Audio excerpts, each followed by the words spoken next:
What is going on, everybody? BobbyFi back with my man Sheets. We are doing the Fanduel lineup builder show. It's a wild slate. Sheets, let's get into it. What's the big difference between DraftKings and Fanduel? Well, Josh Jackson for openers. That's one thing. He's 3,500 over there. And, interestingly, I imagine that Hurdle is not going to be as chalky over here just because your only ability to play one center. Right. That's just usually the way it works. And he's at least not minimum cost. He's like 4K. I'm probably still going to play him though. But we'll get to that. I do think that it's interesting. I think that the point guard position, as we just translate it, get right into it, I think it's a little more even than I was kind of expecting. As I'm looking through this, I do like Luka as my favorite, but it's not as clear cut for me as I thought it was going to be. Now I'm presuming that Trae Young is going to play for now, but he was, as you said, kind of downgraded, I guess, to questionable. So we got to watch for that. What is Jeff Teague here? You see 3,500? Jeff Teague is 35, yeah.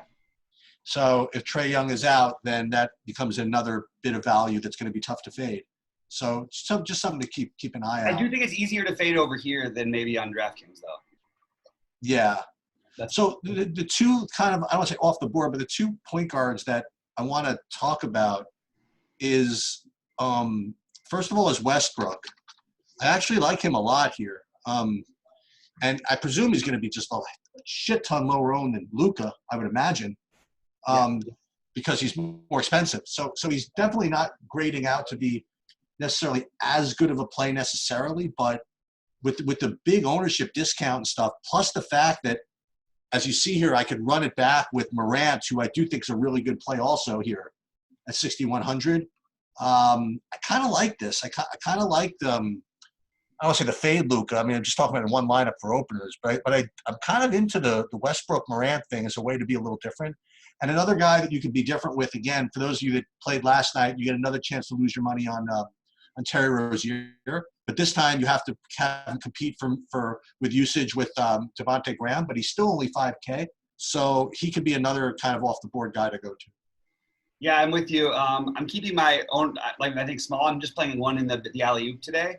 Okay. So the immediate thing I want to do to differentiate from what I think that most people are going to do is just immediately just go pay straight up all the way both for Luka and Westbrook. I think that's just where I'm landing.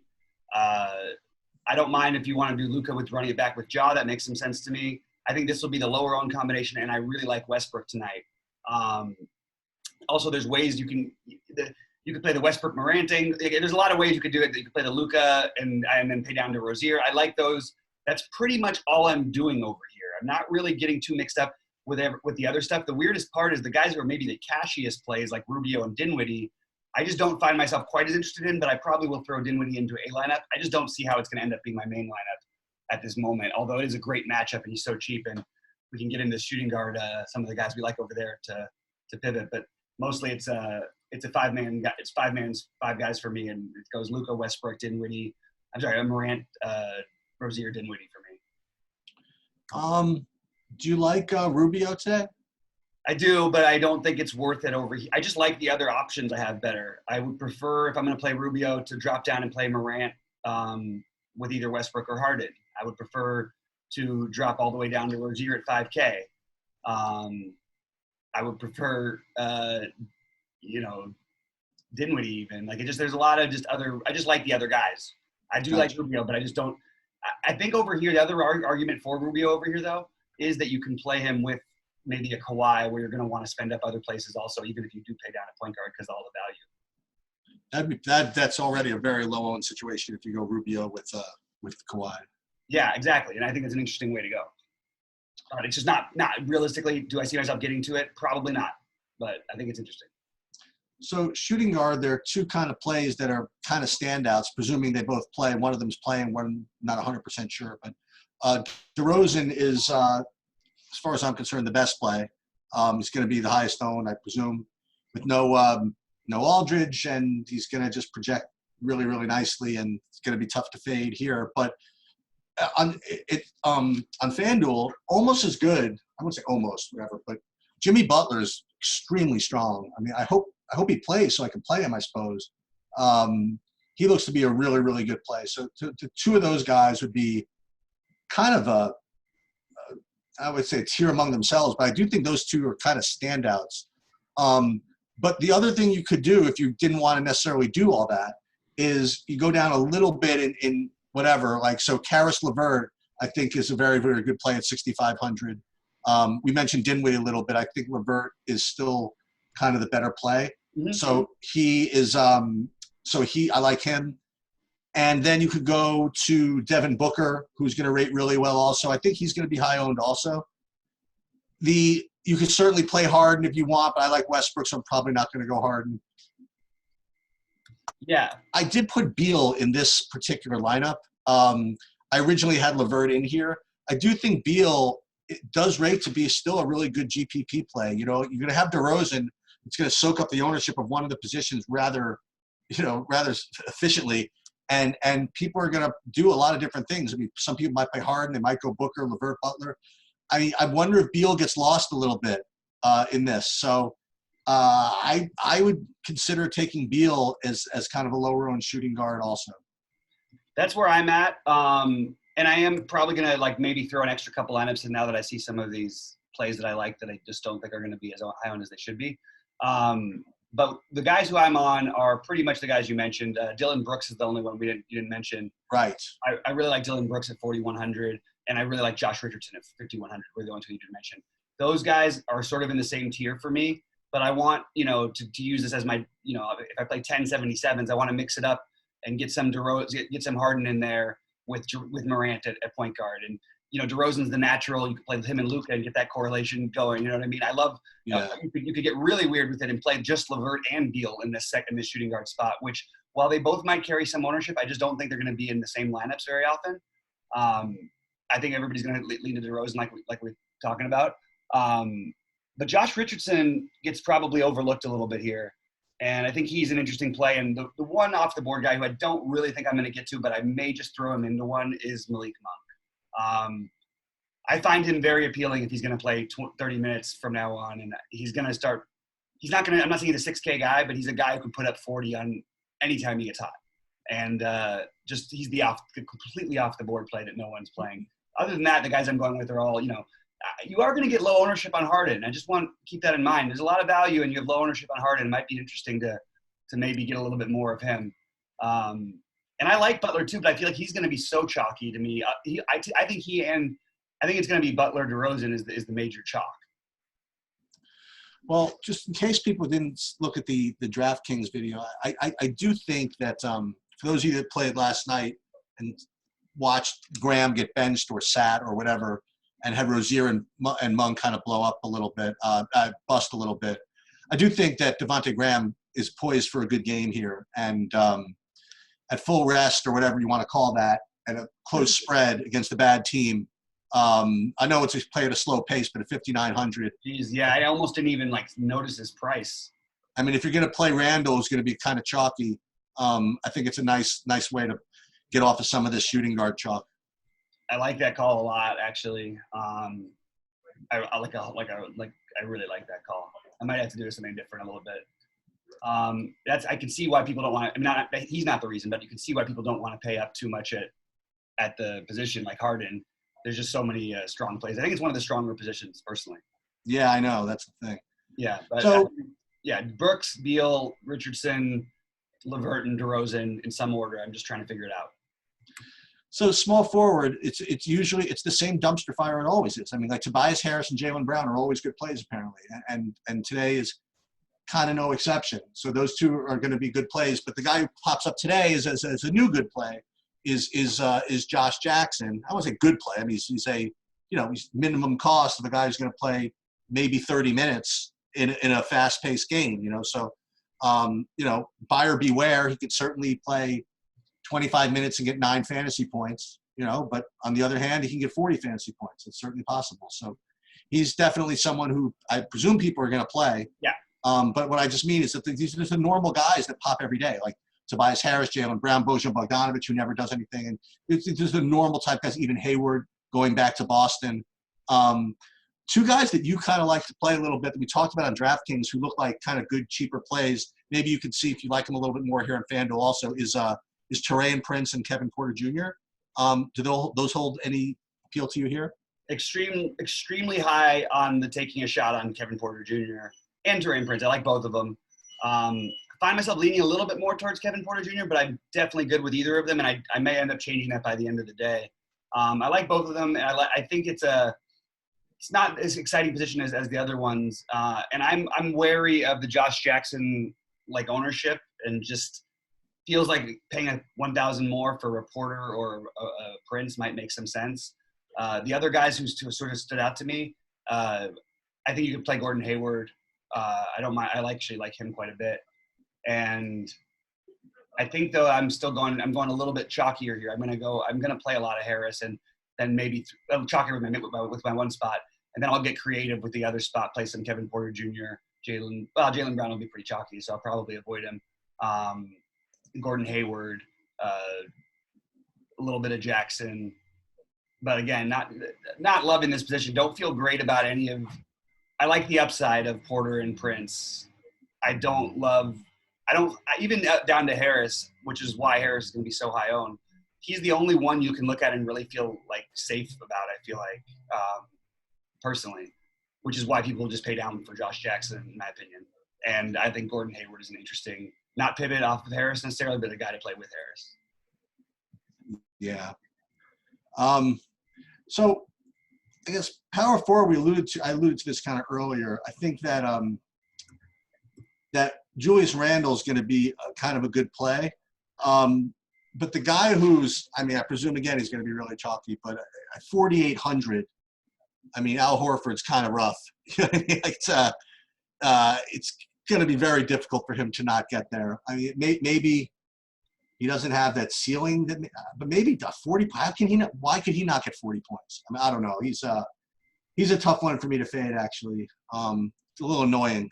But this Horford, I'm not a big John Collins guy. He's going to show up to be a well-projected play, but I'm just not too – you can talk me into him. He does project all right, but he's not my thing.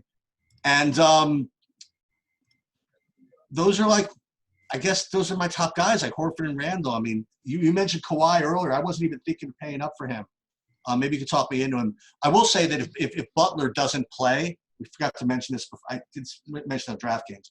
If Butler doesn't play, I think Bam is incredible at 8,900 on FanDuel. But yeah, I'm totally with you about Bam. I actually think he's in play even if Butler does play.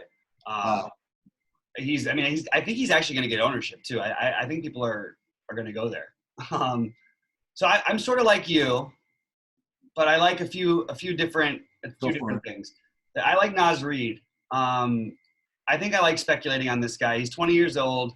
There's going to be a lot of fluctuation in his games, but I think there is a real 40-point ceiling. Miami plays pretty big. Not a great matchup, obviously, individually, but I think he's a solid guy taking a shot on. He's really a good basketball player, and he's a guy we're going to just see be streaky, but we're going to see some upside from him. So I don't love this position, and I think he's the one who carries a lot of upside away from the 4,500 of Horford. But I actually think that knowing that – the 4,800 of Horford I like Horford. I just don't feel excited about it. I think Randall's the easiest play for me. And, yeah, it's going to be Randall. Oh, and then the one other guy who I'm playing that probably other people aren't going to at all is P.J. Washington. You're going to get no ownership, 5,200. Again, I already gave my thoughts over there. If the game stays close, I think he's going to be easily in the 30s most of the time here. So I think he's interesting. Oh, one other guy. Sorry. I am going to make a stand on Kevin Love a little bit. I don't love this position. Get no ownership. He's 6,500. He put up 40 in his 45 in his last game, 42 in his last game. Again, that was against Miami. Against Philly, it's similar type of matchup. But I just think without Drummond, the rebounds could be there, and you could see a big game out of him. So he's kind of interesting to me. That's the sort of the ways that. All he needs is the minutes, and he's at a 35-point floor. You know what I mean? I know it's ridiculous. I agree, and I think that with what the coach is doing, maybe there's a lot of upside in those minutes. I'm sure there's some downside, but I think it's more likely upside than downside, in my opinion. That's just sort of the way I'm leaning. So I really like him quite a bit, and probably will be one of the guys who I use as a major pivot on this slate. I think he's actually a terrific one. And I like Kawhi.